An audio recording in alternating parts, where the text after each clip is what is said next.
देखिए, हम कोर्ट के फैसले से सम्मानपूर्वक असहमत हैं, विनम्रतापूर्वक असहमत हैं।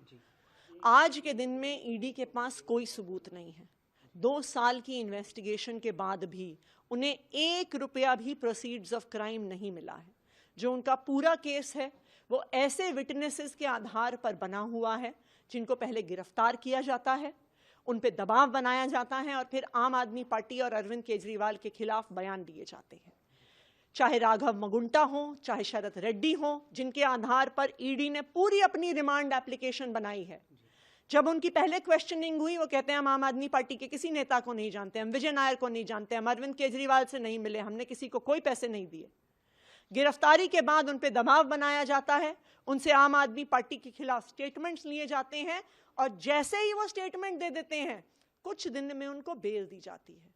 तो ये बिल्कुल साफ है कि ये जो सारे बयान हैं ये फर्जी हैं, ये सारे बयान दबावपूर्वक लिए गए हैं और मुझे उम्मीद है, हम पूरी न्यायपालिका पे ये अपनी उम्मीद ये कायम रखते हैं कि वो इस बात को देखेंगे कि इस केस में कोई भी प्रमाण नहीं है और इस केस में न्याय होगा। मैम, आगे का क्या लीगल जो प्रोसीडिंग्स है, अगर कुछ आप आगे के लिए जो चीजें, देखिए, जो भी कानूनी हमारे पास रास्ते उपलब्ध हैं उनको हम ज़रूर आगे बढ़ाएंगे, चाहे ट्रायल कोर्ट में हो, चाहे हाई कोर्ट में हो, चाहे सुप्रीम कोर्ट में हो।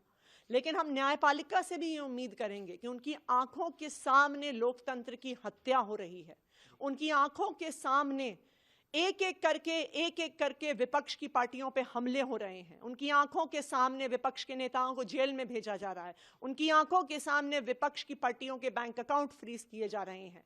तो लोकतंत्र को बचाना न्यायपालिका की भी जिम्मेदारी है। सरकार को लेकर आगे का क्या होगा, क्योंकि कुछ रिपोर्ट्स में ये कहा जा रहा है कि राष्ट्रपति शासन जैसी बातें, ये तमाम चीजें अब कही जा रही हैं अलग अलग जगहों पर। तो देखिए, ये भारतीय जनता पार्टी का व्हाट्सएप प्रोपेगेंडा है। अरविंद केजरीवाल दिल्ली के मुख्यमंत्री थे, हैं और रहेंगे।